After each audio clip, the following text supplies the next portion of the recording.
until I.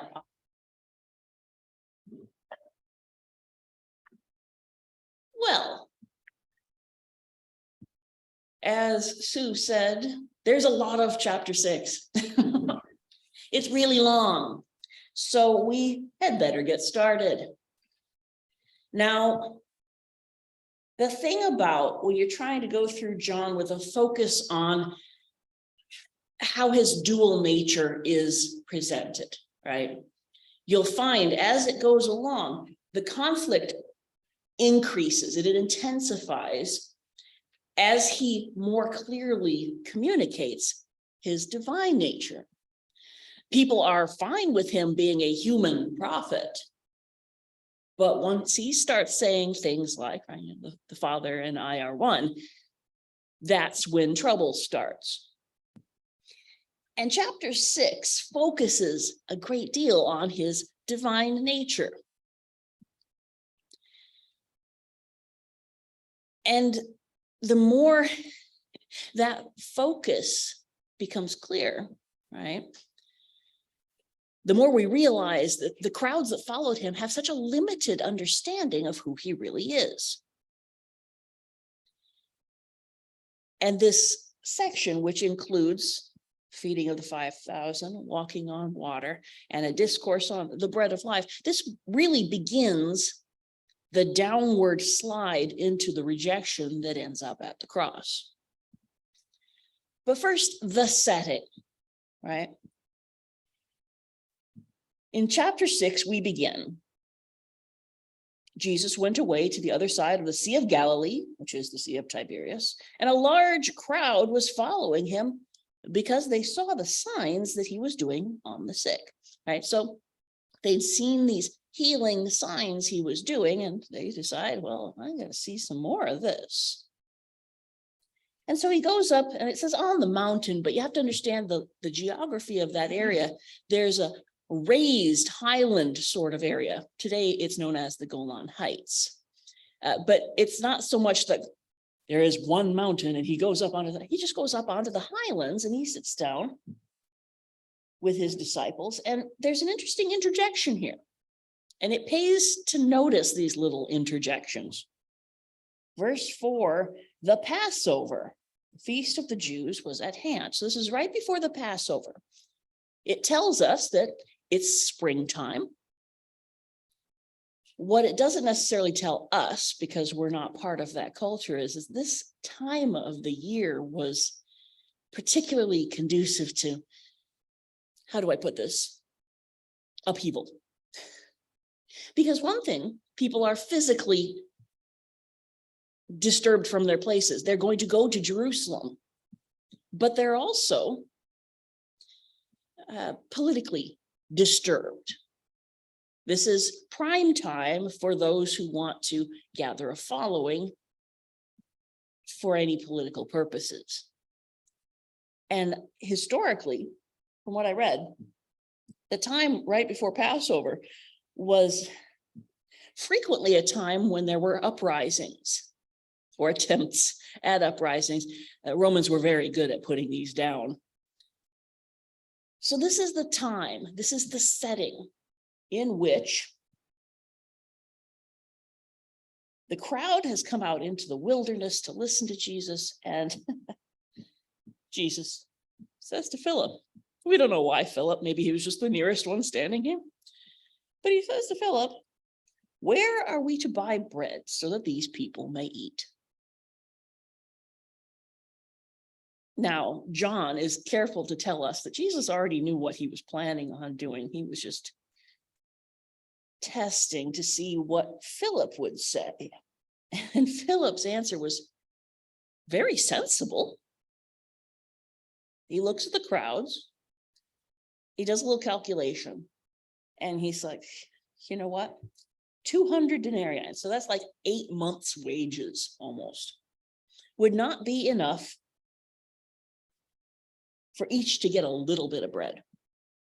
Like you get a pinch even. This is the normal human response to the impossible, right? You see this crowd, and it's numbered as 5,000 men.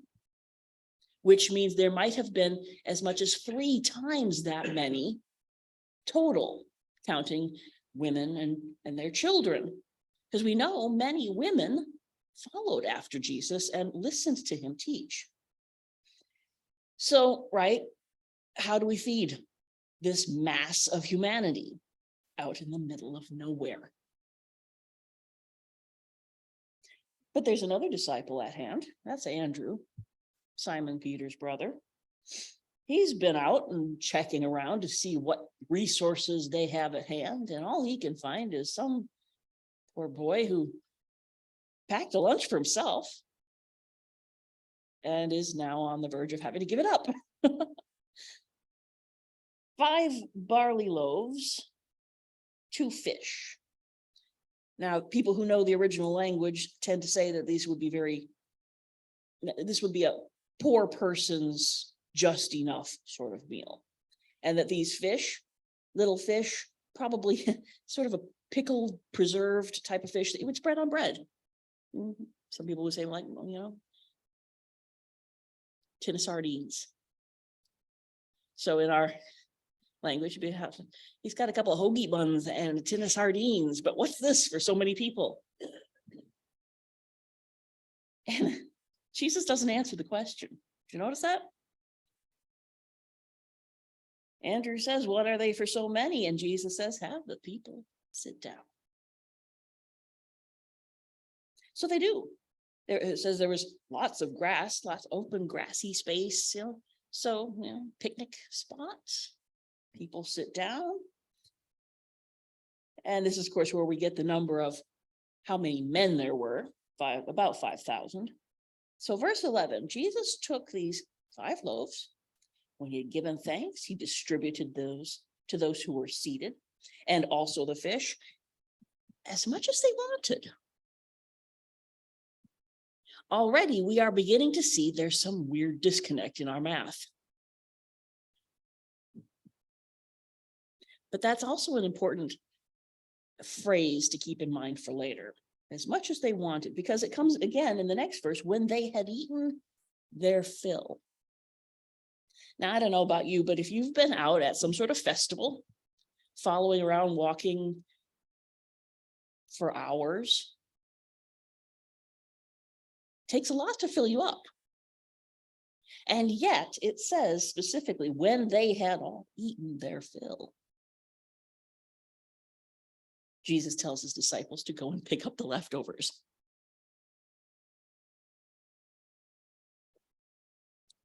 And there are leftovers.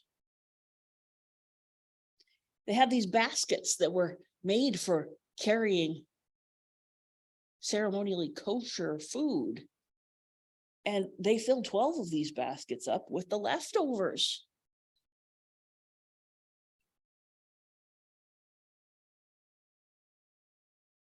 And here we come to our first problem. When the people saw the sign that he had done,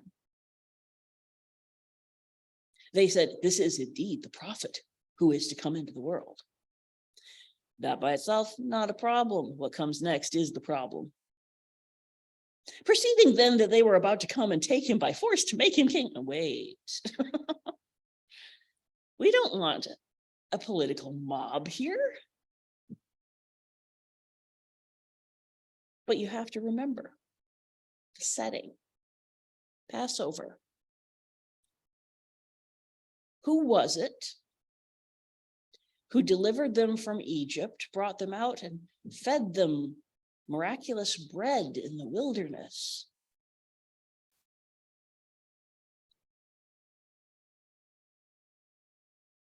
And it's not just this. He calms them down, sends them away, goes up on the mountain to pray.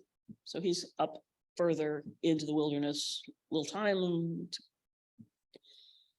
decompress, if you will, in prayer. And his disciples at evening, they decide, we're going to head over across the way.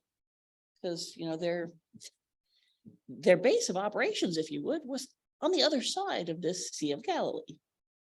So they're setting off. Gets dark, gets stormy.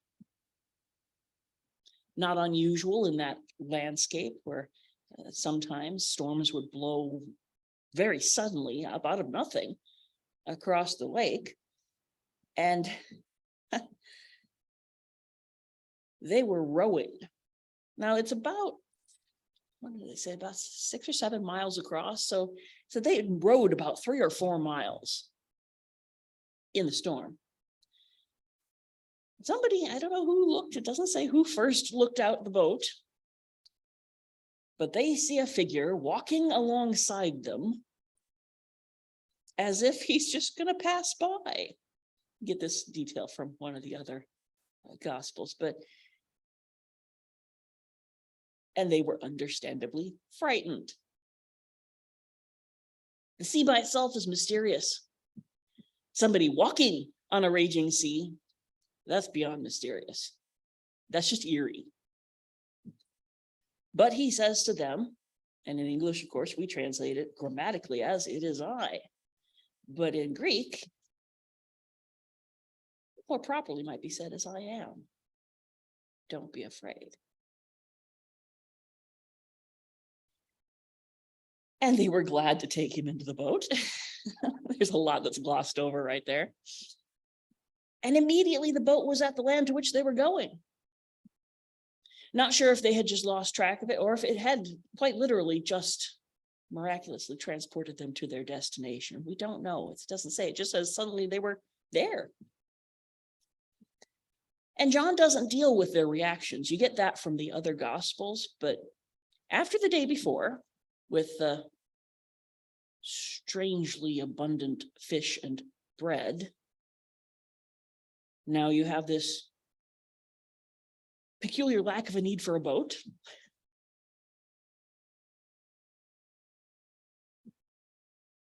And I love where it's like the morning dawns and the crowds that had not scattered very far after he dismissed them, they wake up and then, disciples are gone. Their boat's gone.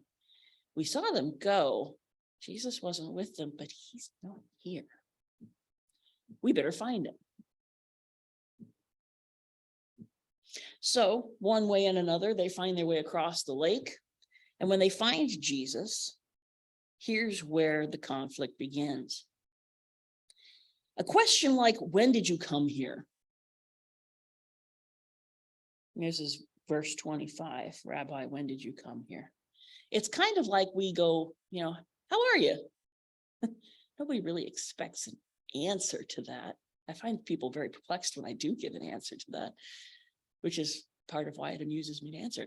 But they say, when did you come here? And Jesus doesn't answer. Not directly. He answers the motive.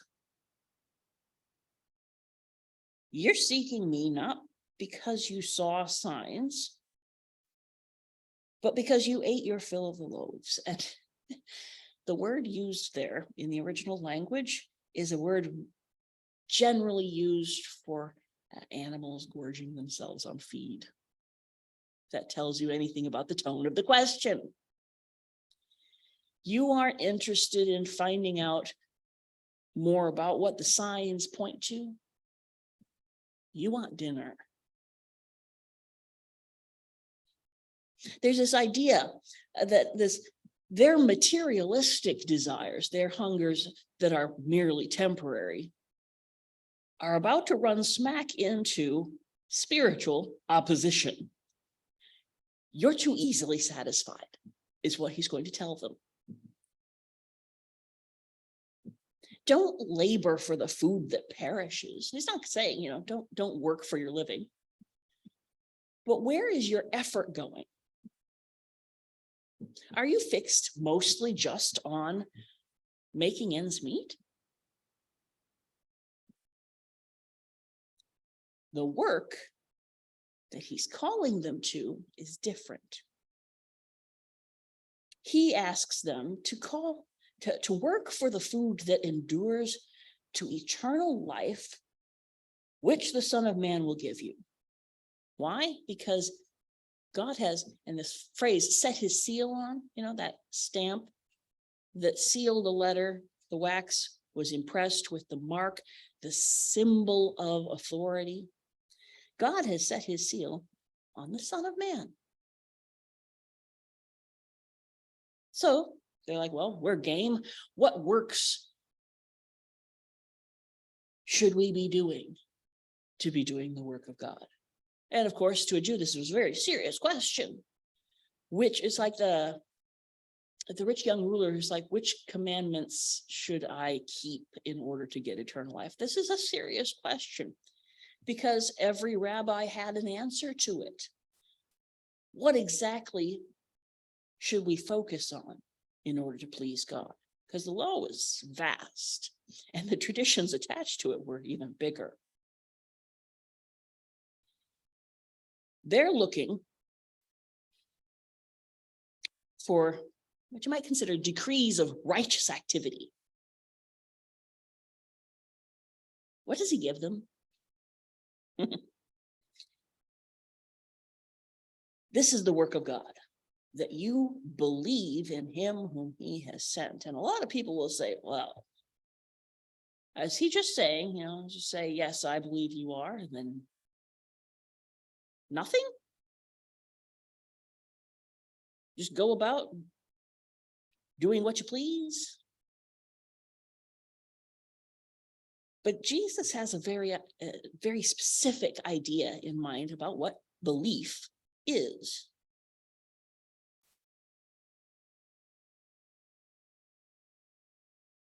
It's a faith that encompasses and exceeds any set of actions you might be inclined to focus on for righteousness. It's something that demands all of life. One of the commentators I was looking into was like, when you first come across this, you're like, what, that's all? And when you get into it, you're like, oh, it is all. It's everything. Nothing is left out. And so they're like, this is a little too different for us. What authority do you have? And this is where they're asking, what works are you going to do? It's kind of like this play of words in Greek where they're like, well, what do we do to do the works of God? He says, this is the work of God, believe. And they're like, well, what works are you going to do that we may believe? You're like, hang on, let's back up a little bit. They followed him to this point because they saw the works he was doing, healing the sick. They saw him with their own eyes, multiplying bread and fish for 5,000 men plus dependents. And though they may not know exactly how he got from one side of the lake to the other, I'm sure the disciples are willing to tell them. What do you mean? What sign do you do that we may see and believe you? And of course, one preacher has pointed out, probably more than one, but one that I've heard, this is very similar to that parable of the rich man and Lazarus, that whole rather dreadful climax that says even if somebody rises from the dead, if they haven't believed Moses and prophets, they won't believe that. And here we have, well, how many signs do you need to believe he is who he says he is? But there's a motive here. There's always a motive.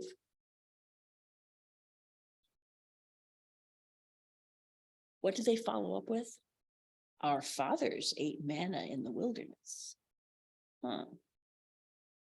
As it is written, he gave them bread from heaven to eat. And you have to understand, in the traditions that arose around the law,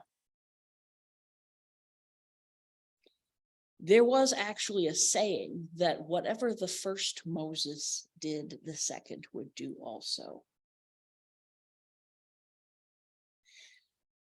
That if he was really the deliverer, that, Moses had promised another would come like him. If he was really that man, daily feeding of bread and fulfilling of basic needs shouldn't be that hard. Of course, Jesus's first thing he points out is that it wasn't Moses that gave you the manna. And then he starts using words like true bread. But do you see how this mirrors the Exodus? Beginning of John mirrored Genesis. In the beginning was the Word. But now we've hit this point, and suddenly, and this is where that frame of the Passover comes into play here, it recollects to us the Exodus, a people in bondage, in need of deliverance. But what do when their deliverer comes? They grumble, they complain, they're never satisfied. They keep trying to turn back. And now here we have the true deliverer. And what do they want? They want lunch. They want manna that feeds for a day. Because, of course, Moses, when he brought them out of Egypt, every day they could go out and gather as much as they could eat. That phrase, remember I pointed out to you, is also in Exodus 16. When the manna first appeared, everyone was to gather as much as he could eat. Now Jesus has come. He gave them bread as much as they could eat. So, of course, this is the new Moses, new deliverance. We have this oppressor, Rome, very like Egypt in being a world power. And yeah, sure, he did say no kingship yesterday. But we're not going to give up on that idea. Not if a new Moses has come. You remember Moses was reluctant too. But Jesus starts saying things. When did you come here? Turns into why did he come here? He says things like, I am the bread of life. Whoever comes to me shall not hunger. Whoever believes in me shall never thirst. But I said to you that you have seen me and yet do not believe. All that the Father gives me will come to me, and whoever comes to me, I will never cast out. For I have come down from heaven not to do my own will, but the will of him who sent me. And this is the will of him who sent me, that I should lose nothing of all that he has given me, but raise it up on the last day. For this is the will of my Father, that everyone who looks on the Son and believes in him should have eternal life, and I will raise him up on the last day. Do you hear the repetition there? Raise him up in the last day. It's a deliverance that looks beyond today into eternity. And what did the Jews do? They grumbled about him because he said, I am the bread that came down from heaven. They said, is not this Jesus, the son of Joseph, whose father and mother we know? Again, the discord that comes from their misunderstanding of his true nature. How does he now say, I have come down from heaven? And this is not the how does he say this that's inquiring, wanting to know the answer. This is the rhetorical, how dare he say that he comes down from heaven?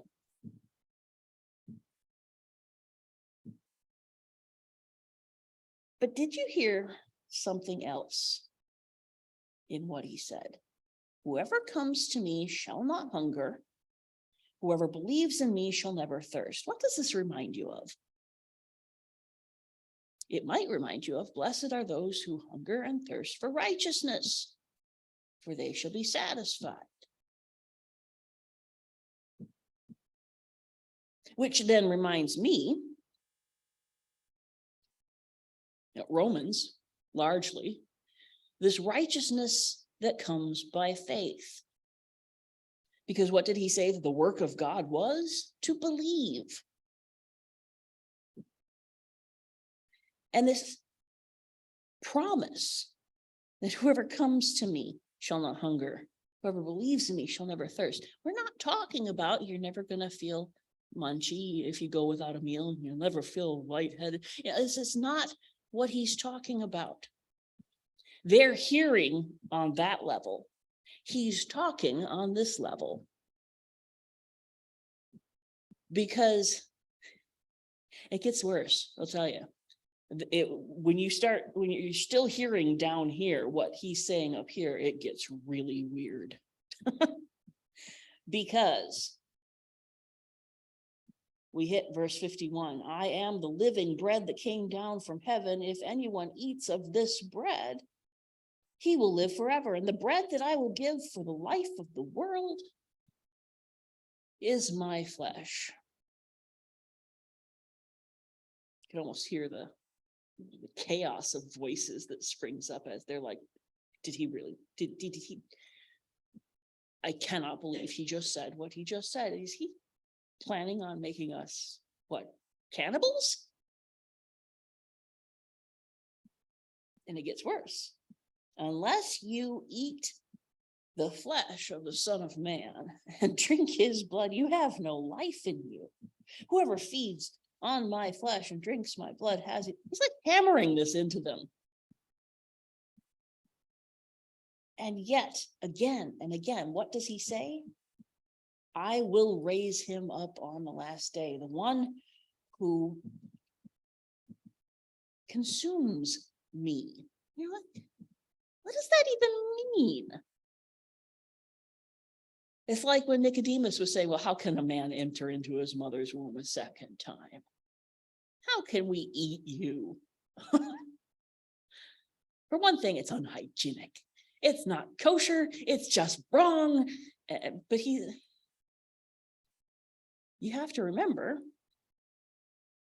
in the context of what he says,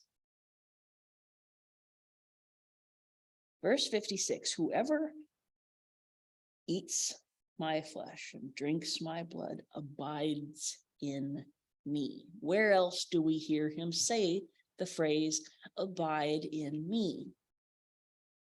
We'll find that in chapter 15.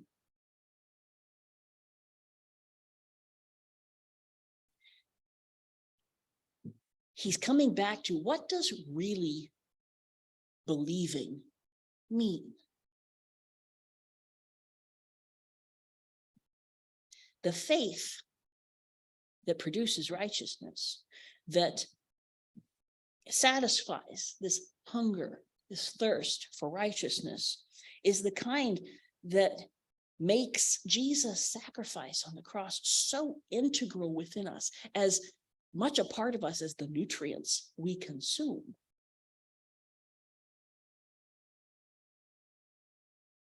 And yet, that's the exact kind of belief that trips up people. When you come down to verse 60, this really sad outcome of this is a hard saying, who can listen to it? When Jesus says, do you take offense at this?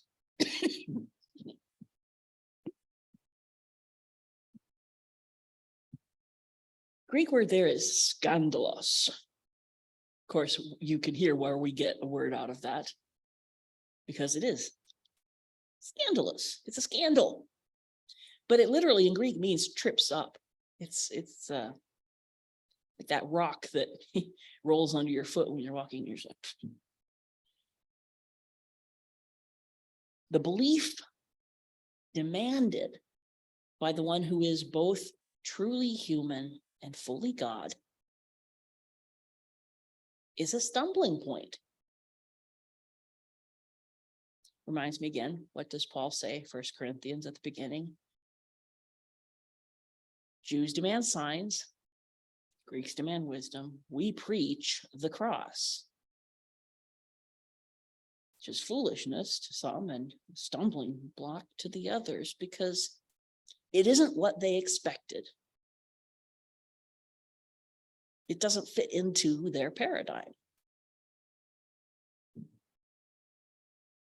And, there's a lot of discussion as to whether this conversation in verses 50 through 56 actually talks about the Lord's table, about communion. But I rather like what was pointed out by one of my former professors at Ozark, Mark Moore, in his chronological life of Christ. He says it's entirely possible that both this verbal picture and the tangible elements of communion are themselves pictures of the same thing, where both refer to that necessary sacrifice. And again, remember, we're talking about Passover time here. The sacrifice that takes on the sin of the world, that draws the penalty away from us and puts it squarely on the one person it never should have rested on.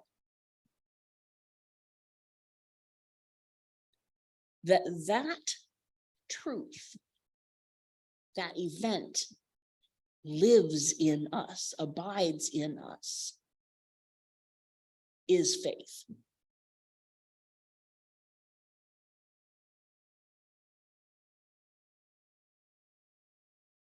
But it's not something that's going to be widely accepted. It wasn't in the day, right? When Jesus like, you know what, if you're offended by this, what if you were to see the Son of Man ascending to where he was before? Like again, this points me back to the conversation with Nicodemus. If you can't understand earthly things when I tell them to you, how will you understand heavenly things? And the crowd thins rapidly at this point.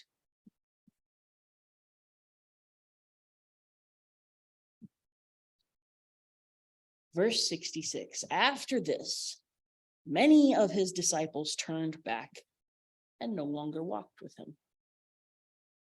So Jesus said to the 12, do you want to go away as well? And of course, Peter, being Peter, he's the first to pipe up. Lord, to whom will we go? You have the words of eternal life, and we have believed and have come to know, right? Did you hear that? We have believed and come to know. They've grown in the understanding that he says, you are the Holy One of God.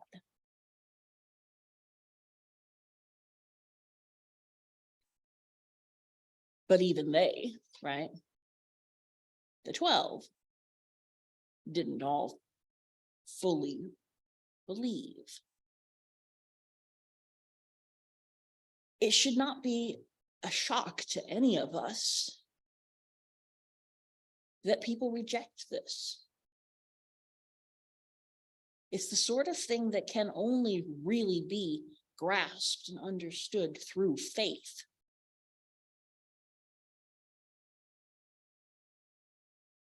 But once we lay hold of it, it needs to become more and more a part of us. This is the way to eternal life. And even if only a few remain,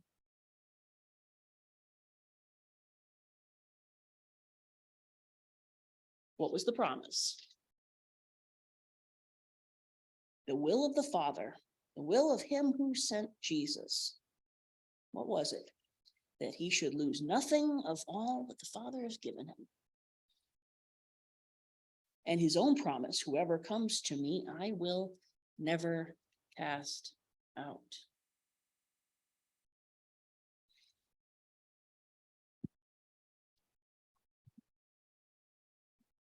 Now, this might seem like a low point in Jesus' ministry, but really,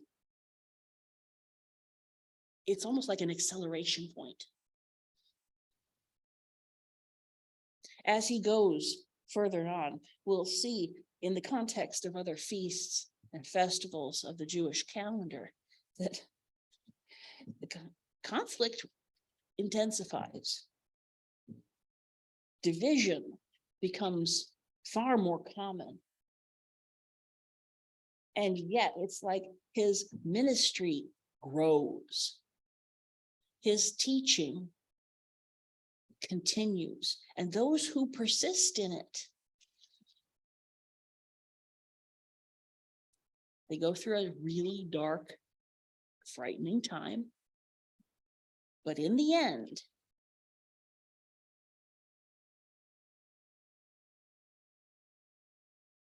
as he promised, they find a joy that no one can take away. So next week, we will hit chapters 7 and we'll see how far into 8 we can get.